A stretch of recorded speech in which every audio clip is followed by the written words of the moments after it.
Hey everyone, welcome to Locked On Lakers for Monday. Brian Kamenetsky, Andy Kamenetsky. Zach LaVine is on sale just in time for summer. That's next.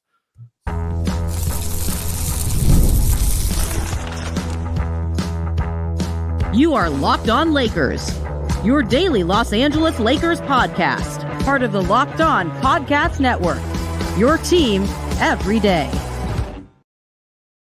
Thanks to everybody for making Locked On Lakers your first listen of every day, Monday through Friday, no matter how or where you get your podcasts. It's always free. It's never behind a paywall. And Locked On Lakers on YouTube. It's where over 24,000 subscribers are all hanging out, talking to us, talking to each other, leaving questions, leaving comments, and wondering what exactly the Lakers are going to do to improve the roster this summer.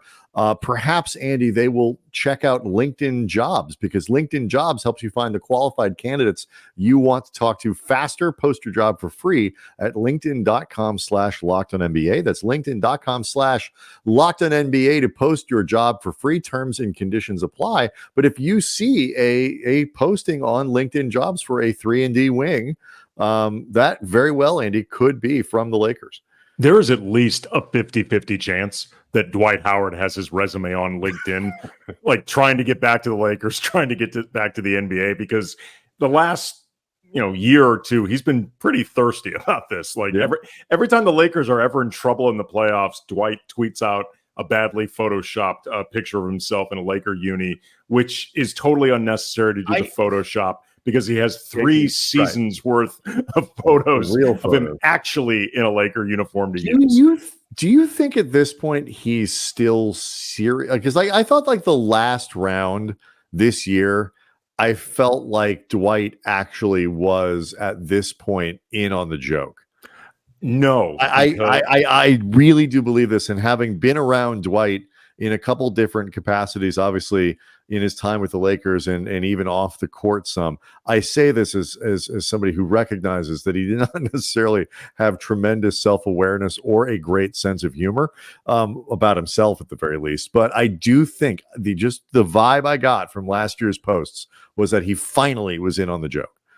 Nope, because I just don't think that's a joke Dwight would find funny. In the time that we have spent around him, having heard the jokes that Dwight makes, that doesn't feel to me like a Dwight Howard joke. Dwight, if you're listening, please let us know. Were you being serious last year? Go to the YouTube community section. Yeah, and you can leave it there. And I promise we will read it. Like, that one's going straight to the top of the comments. The real mailbag Q&A, all that stuff. Yeah. Like, no offense to all of our other viewers, listeners, and we really do try to get to your mailbag stuff, and we've been using them. We will continue. But if Dwight responds, sorry, he's going first. He's going first. That is true. Former Lakers get pushed to the front of the line, and every time you join the Lakers, you even get further in front. Bryce, former Lakers, get way up there. Andy, let's start here, because in this eternal question that the Lakers seem to have for this summer, which I guess doesn't really make it eternal, but it's a big one, is this question of star or depth or whatever, and who is going to be the name that the Lakers go out and get. And, it's looking less and less like Donovan Mitchell may even hit the market.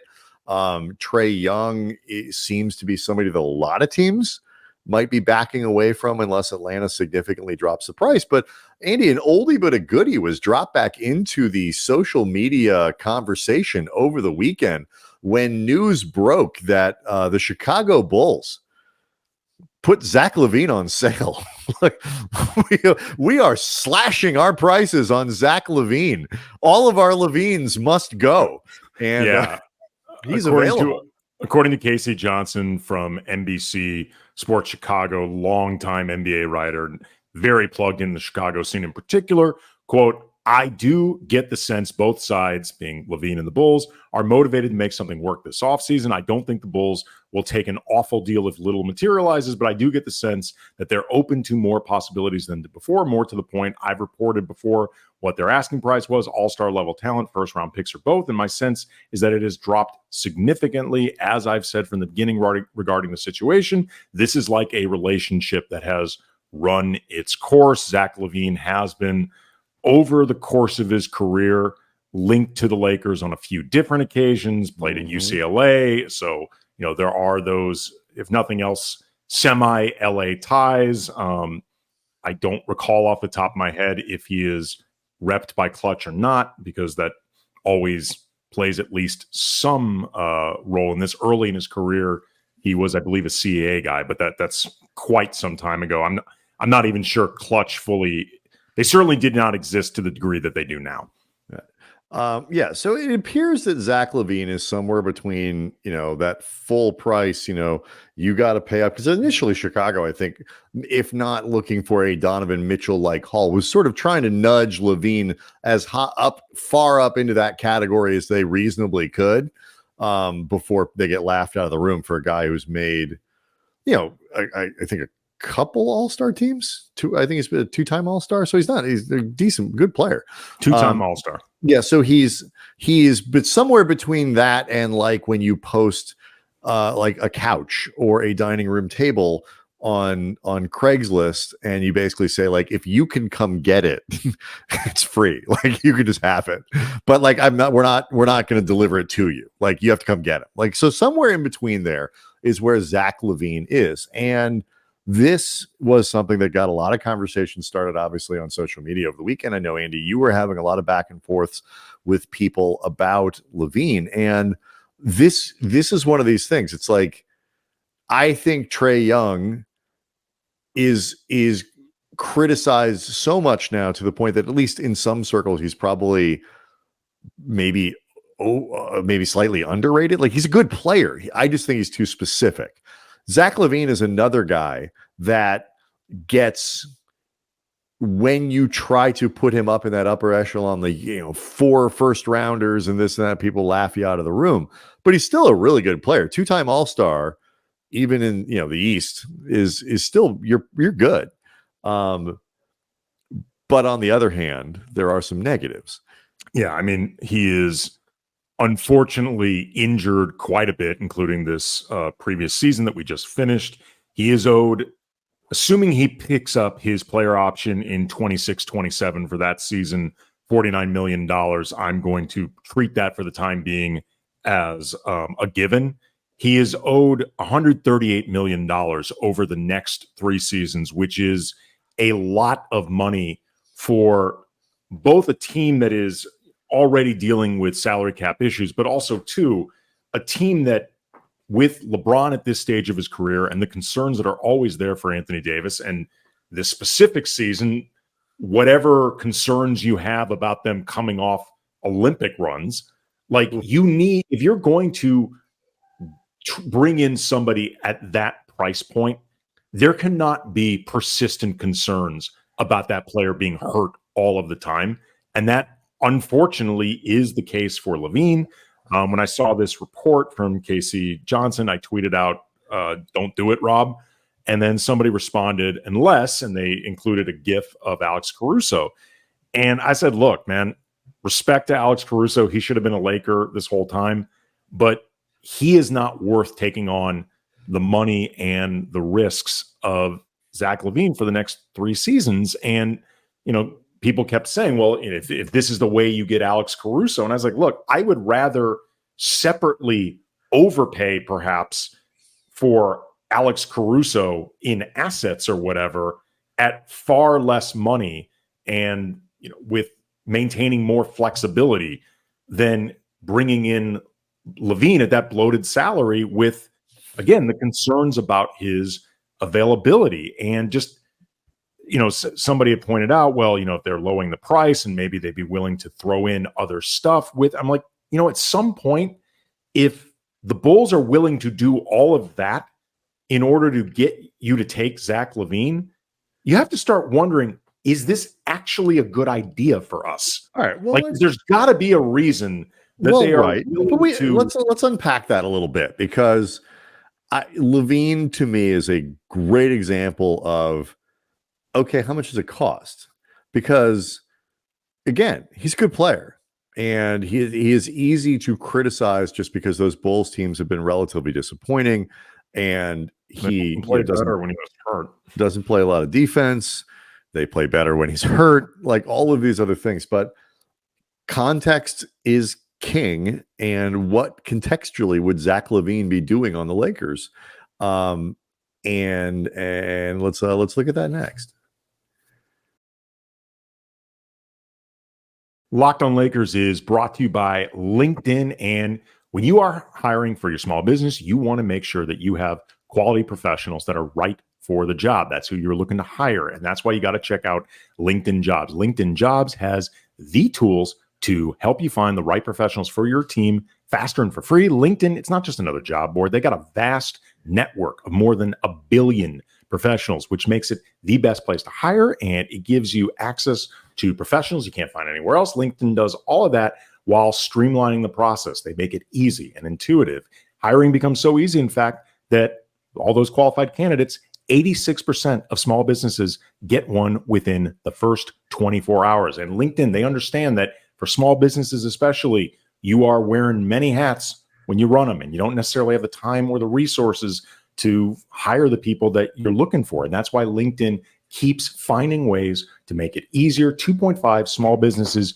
use LinkedIn for hiring for a reason. So post your job for free at linkedin.com/lockedonnba. That's linkedin.com/lockedonnba to post your job for free. Terms and conditions apply.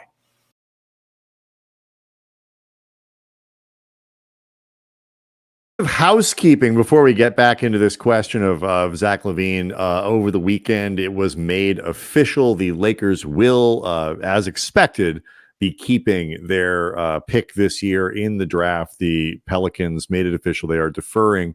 They'll take next year's Lakers pick and leave the Lakers with the 17th pick this year.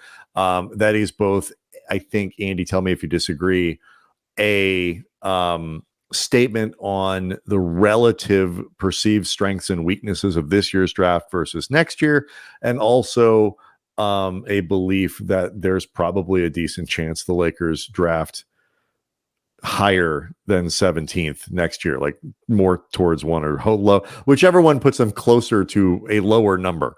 Well, at the very least, lower.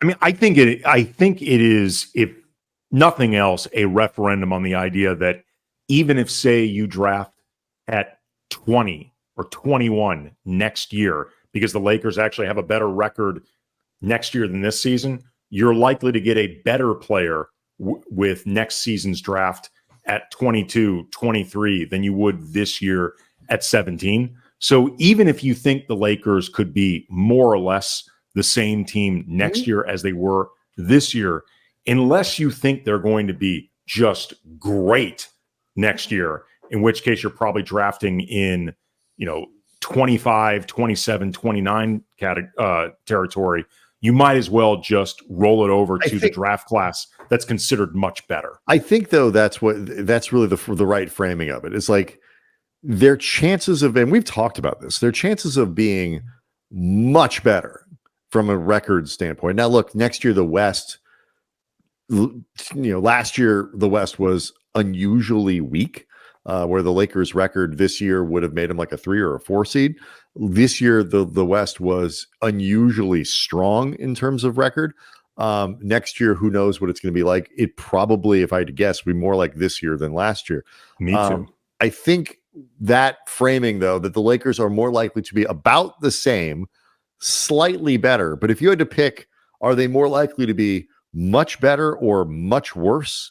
The answer is unequivocally much worse, just because Anthony Davis gets hurt, LeBron James gets hurt, or whatever, and you walk into that season where the Lakers have the 11th pick or the whatever it is. So it's that's the part about it that I think from a actuarial standpoint is worth watching, is what it says about how other teams perceive the future of the Lakers. So some of that future, Andy, is related to who the Lakers can get in this offseason. And this stars versus depth question is hard because other than Donovan Mitchell, there isn't a star that anybody has talked about. And again, Mitchell doesn't look like he's going to stay on the market, or ever get to the market. But he's somebody you can be like, okay, that's the one you trade all the stuff for. You're not going to do better than Donovan Mitchell.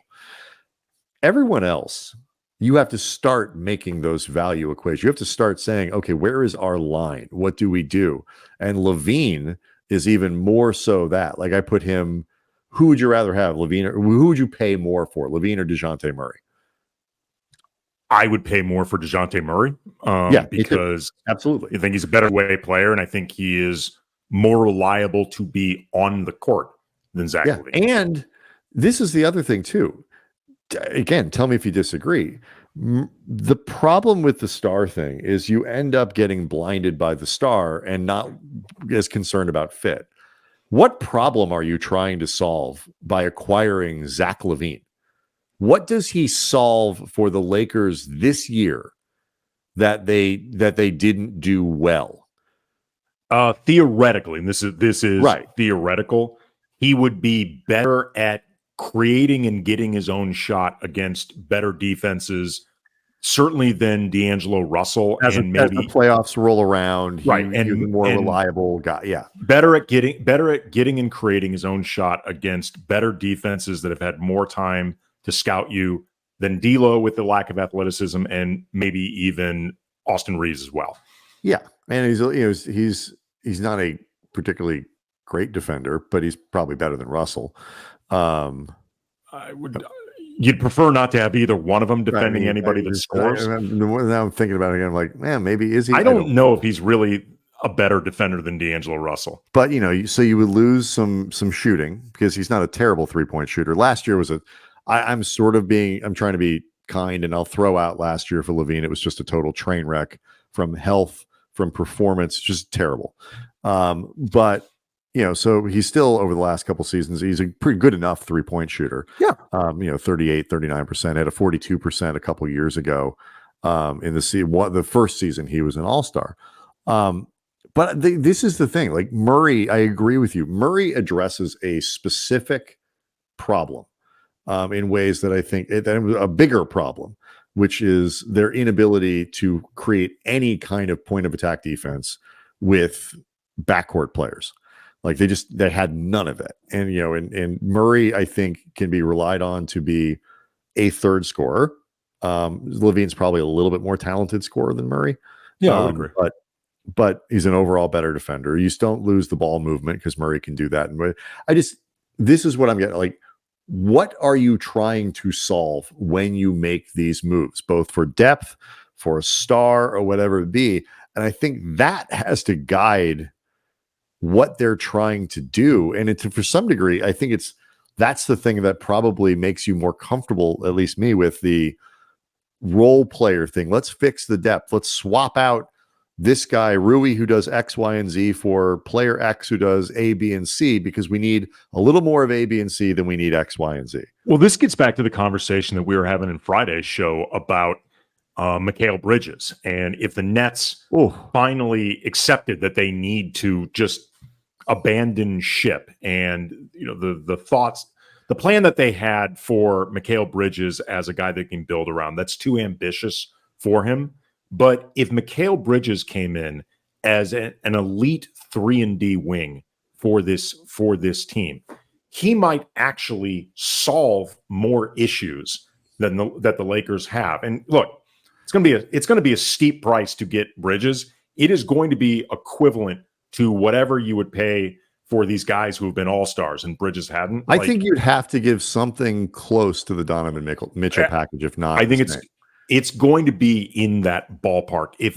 Maybe not. Lakers don't have that much stuff. They have they have the picks, they have Reeves, and that's about it in terms of real tangible assets. It's going to cost you a lot. If it doesn't cost you as much as all of the former all-stars or Mitchell, it's going to be close. But Bridges might actually solve more pressing issues for the Lakers than some of these other guys who are bigger names or more potentially explosive at the highest parts of their ceilings. And I think that is something that that's something the Lakers, as you mentioned, really need to consider. It's funny, they really have not had like a true small forward, like a designated, this is what that dude does, small forward at a high level for like basically the entire LeBron and AD era. Like, Kyle Kuzma's been plugged into that role, and there's some talk that Kuzma could be available. And I would find Kuzma intriguing. He's not going to cost as much as some of these other guys. Like, I think he is an interesting prospect as like a high-end depth piece as opposed to the guy with the all-star resume. But the more we've talked about this. Would you rather do Kuzma or LaVine? Because theoretically, like, let's say you could keep Reeves in both deals, like the Zach LaVine discount, aside from the money, which is problematic, and we'll just talk about the player today and not the how do you actually engineer a trade for LaVine, because he makes a ton of money. And then if you add, Alex Caruso in there, it's even more complicated. But like, setting aside the money, if you could pick one of those two guys, Kyle Kuzma or Zach LaVine, which guy would you take? I'll tell you coming up next. Locked On Lakers is brought to you by eBay Motors. Passion, drive, and patience. That's what brings home the winning trophy. It's also what keeps your ride or die alive. eBay Motors has everything you need to maintain your vehicle and level it up to peak performance, from superchargers, roof racks, exhaust kits, LED headlights, and more. Whether you're into speed, power, or style, eBay Motors has you covered. With over 122 million parts for your number one ride or die, you'll always find exactly what it is you're looking for. And with eBay Guaranteed Fit, your part is guaranteed fit your ride every time, or your money back, because with eBay Motors, you are burning rubber, not cash. And with all the parts you need at the prices you want, it's easy to turn your car into the MVP and bring home that win. Keep your ride or die alive at ebaymotors.com. Eligible items only. Exclusions apply. eBay Guaranteed Fit only available to U.S. customers.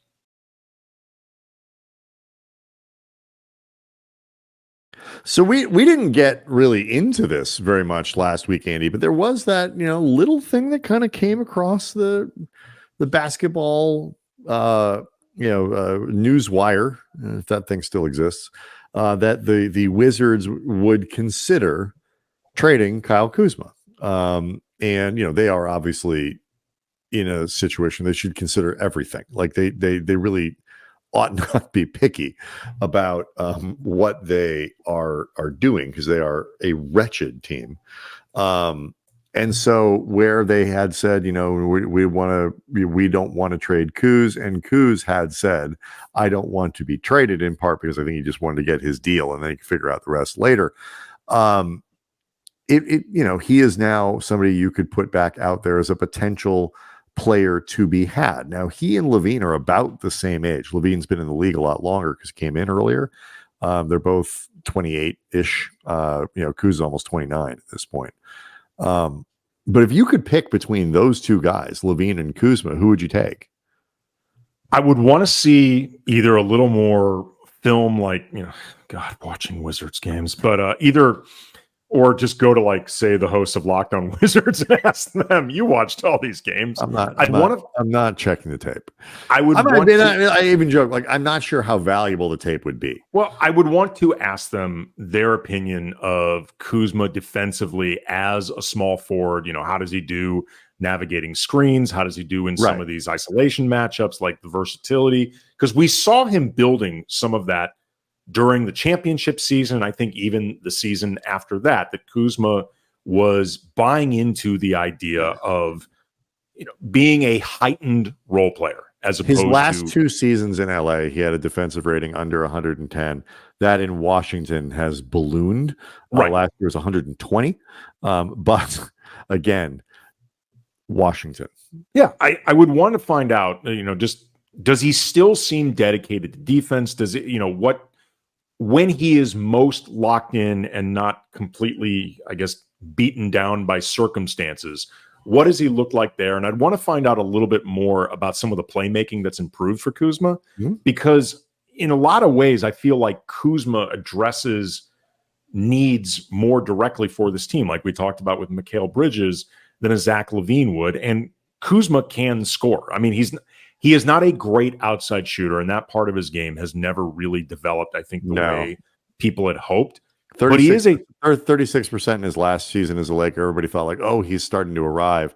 And he's been at essentially 34% since then. Right. But he's definitely a talented scorer. He's been a good rebounder before. He's improved, again, his playmaking quite a bit over the last couple years. Whether he would become the starting three, like whether he had enough defensive integrity that he could be that starting three, or with a de-escalating salary, if he could become your sixth man, either way, and possibly closing, depending on certain circumstances, things like that, depending on how you can utilize Jared Vanderbilt. Like I see more potential needs being filled by Kuzma than LaVine. And I also feel more confident that Kuzma's going to be on the floor than LaVine, even if for whatever reason you feel like at both of their peaks, LaVine is a better player than Kuzma. Well, I think he is, but again, what problem are you trying to solve? And I think Kuz addresses that when you get the relative cost. But it is funny though, like Kuzma's contract, which, as you mentioned, is a de-escalating thing. It's like 21. He's got 3 more seasons left, and it's like 21 million, and it actually drops down to 19 in its last year. That is really important because as the new CBA, I'm sorry, not the new CBA, but the new TV deal is eventually going to kick in, and we could be in for one of those big jumps in what the cap looks like. And now bring back Mozgov, baby. Right. You got a guy who I where you at, Lou? All day? Not think they're going to do that giant 1-year jump thing that ended up with KD in Golden State again. I don't see that happening again, but you never know. I could see Washington adding to the price for a perceived lesser player in Kuzma, because Kuz averaged how many points a game this year? 22. 22. Nobody thinks of him on a halfway decent team as a 20-point-a-night guy. Nobody thinks that. He is truly an example of, on a terrible team, someone is going to score 20 points a game. But again, he could have more value as a 14, 15, 16 point a night guy for the Lakers than he would have as a 22, 23, 24 point a night guy somewhere else. And like we talked about with Mikal Bridges the other day, like who I would rather have over Kuzma. Oh, there's no question. I mean, I'm talking about Kuzma versus LaVine, because like no, I'm just clarifying that for those listening and watching. He averaged 19 and a half points a game for the Nets this year. That was a problem for Brooklyn because he was coming off like 26 and a half, and they needed something in the mid 20s for that like true number one lead scorer thing, which kind of got ceded to Cam Thomas in some places. He's got his own flaws and whatever, which is why the team's a bit of a mess. But like 17 or 18 points a game on the Lakers, perfect, totally fine, especially those kinds of points. And so again, the Lakers have to figure out how can we get, the relative price for Kuzma, even if Washington's like, you got to pay up a little extra because that contract we know is really sweet going forward. And Kuz isn't a guy who you worry too much about, like declining athleticism, robbing it. I mean, like he should be okay for the next few years. He's fine. Like that, you still probably pay a little bit less than you ultimately will, even for Zach LaVine on sale. Certainly less than you would be for Trae Young, less than you would get for DeJounte Murray. And, so like, what can you then do with what's left over? Depth, stars. What do you do with this stuff? Like, this is the jigsaw puzzle Rob's got to figure out. Yeah, it's going to be very, it's not a great, we'll get more into this as the offseason continues over this week and in general. It is not a strong free agent class at all. Like, and it is going to be even tougher on the trade market because most teams, other than Portland and maybe Utah, like Utah's a hard team to read to figure out what they're doing because, they're the best of everything I've ever read or heard. They're not going to move Lauri Markkanen. And as long as they're, but my point being, if they're not going to move Lauri Markkanen, then you cannot treat them as a totally tanking team. You know what I mean? Like you can't quite write them off that way if they are not willing to trade their best player. And Portland is Portland. Everybody else, you can make a case that they would be buyers. I mean, even San Antonio, Wemby is good enough now that you can start thinking about what you put around him, even if you're not rushing it. And then in the East, it's, for the time being, weak enough that a lot of teams can talk themselves into the idea of getting themselves into the playoffs and, seeing if they can make some noise or at the very least make a little money for a round of playoffs. So there are not going to be many sellers at a time when the free agent market isn't all that exciting to begin with. So that leaves a lot of questions for if you had to cap answer. space, who you might be excited to sign, Andy, if you were looking to sign a free agent in the market, D'Angelo Russell. In terms of like guys who realistic, because if you make, and we'll get into, there's actually are a couple of the top 20 free agents. Like every year, it's exactly the same. The first 6 names are not really free agents. The top free agent on everybody's list this offseason is LeBron. And until LeBron actually shows real signs of leaving, I know we kicked around some scenarios last week on the show, but we need a little more evidence before I don't want to put words in your mouth. I need more evidence before I'm willing to consider LeBron James a real free agent. No, he's not. And even beyond then, like let's say LeBron goes on the market, it's not going to be like a robust market. LeBron's going to point to like 2 teams and be like, talk to me. Right. It's not going to be like 15 teams in the running to like the LeBron tour. No, that is not going to happen. Like if he opts out with the intention of leaving, it's because he already knows where he's going. Correct. And so you start getting into guys like, it's not until you get to 6, 7, 8, 9, 10 that you're talking about people who actually could be signed like by another team, because it's like, or like that you would necessarily want even. And so how this can be tricky. Anyway, Locked On, we'll get into this. We did not get to the assistant coach thing that we were hoping to, some news there about different names that might be kicked around. We will do that. Locked On Lakers on YouTube is where you can go hang out with over 24,000 subscribers. Leave us questions, leave us comments. Let us know what you want to talk about this week. Also, let us know who you might want to talk to, because we want to, June is a great month to start lining up guests. Obviously, guys, as we get closer to the draft, we have guests we like to see and talk to, but let us know who you want us to get on the show, and we will try to do that. We'll see everyone tomorrow.